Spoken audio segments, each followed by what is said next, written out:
Today we're doing portfolio reviews for May, so we'll be looking at viewers' work live on Twitch, and we'll just be going through them one at a time. Hey, Yotoru, let's go. What do you got for us today? What are we going to be looking at? So we'll start it off with posters. The thumbnail looks pretty interesting, so we'll see where this goes. So Stussy poster, love Stussy. Another Stussy poster.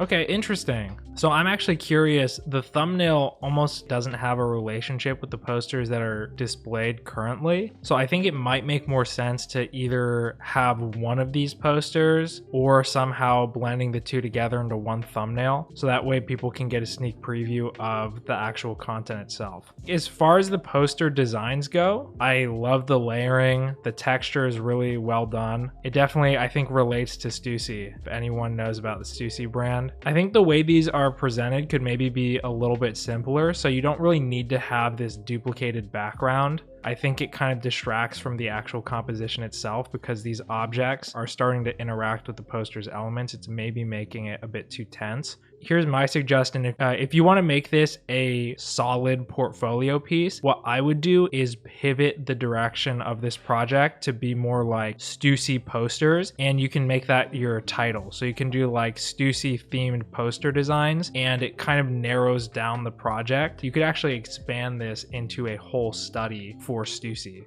Raffi, familiar face. When's the last time I checked out your work? But let's see what we got for sports posters. Immediately love this. Any of y'all who have posters, I can already tell this should be a good example. So it starts off with a mock-up as an intro piece to hook people in, and then we have a super brief description with the logo. Collection of sports posters featuring various athletes and teams. You can see that it's specified specifically for sports, so that's what I'm suggesting for this portfolio, to have it specified towards a niche. So the presentation's already killer. You can see this is all part of the user experience, is how the project looks when they first open it up, and you can just barely peek into the posters below. You can tell the style for each of these is incredibly diverse. Compositing is awesome. I mean, really, the lighting on this, super cool. I love that you carry over these design themes. So you have these angular lines, so you mimic that with the angle of the car. Here's a poster that was in the thumbnail. I think you made a good choice making this the thumbnail poster. It definitely has the most visual impact. I think it draws people in. Raffi, how old are you again? 14. 14 years old, making posters like this. Insane.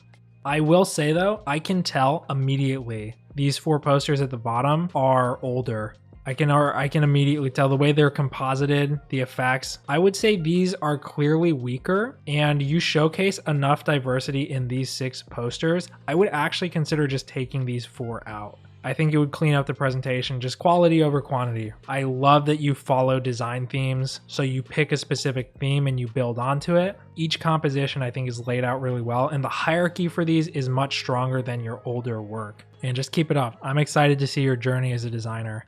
Hey, occlusion. Let's see what you got for us. It's my intake exam. It's different assignments. Okay, so we got brand identity for your personal branding, which is nice. I really like this logo. I like the contrast with the X in the center. Color, some mock-ups. So I think the main thing that I'm finding in this is that it doesn't say anything about the process that went behind any of these projects. It's purely just visuals. And ideally, I feel like I would want to learn more about, stuff like this. I wonder if I have my portfolio. So here's my portfolio from university. This is from 2019, I think. So I have a description of the project, subcaption of what it is. It's a branding project. So the layout's pretty consistent. So I guess I would encourage that.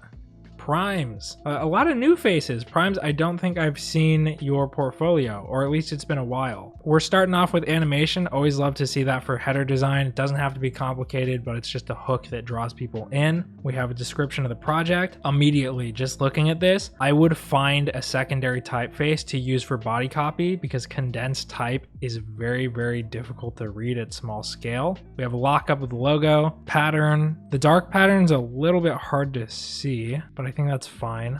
I'm immediately getting the sense that this is a bit too cluttered when you get to this section, and there really isn't enough breathing room to let the viewer's eyes rest in between these showcases. I really like this typeface, the Beyond the Stars. I almost think that this should be your primary typeface. This typeface here to the right is more memorable, so it would make more sense to use it as a display rather than falling back to condensed type. These GIFs are cool. I love seeing movement in Behance projects, but it's a bit hard to see what's going on here. You can see a lot of these elements are starting to clash. This reminds me somewhat of the design work we did for Astro. So I worked on this case study, and you can see the way that I divide up information. So I have dividers, I have captions between content. For a lockup like this, I either have very subtle movement where you can clearly identify what was designed. I even have a static image here because I know that keeping it static will make it less distracting. So I would maybe use this more as a reference for the way you present your own work. If we cut back to it, you can already see the difference.